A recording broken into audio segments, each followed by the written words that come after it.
Mula sa lugar na yon, pumunta si Jesus sa sambahan ng mga Hudyo. May lalaki roon na paralisado ang isang kamay. Naroroon din ang mga Pariseyo na naghahanap ng maipaparatang kay Jesus.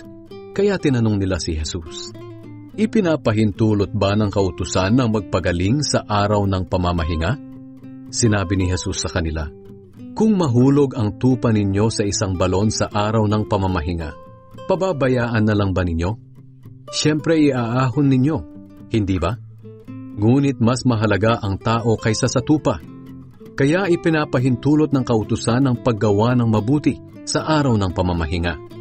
Pagkatapos, sinabi ni Jesus sa lalaking paralisado ang kamay, "Iunat mo ang iyong kamay."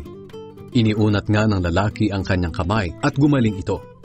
Lumabas naman ang mga Pariseyo at nagplano kung paano nila ipapapatay si Jesus.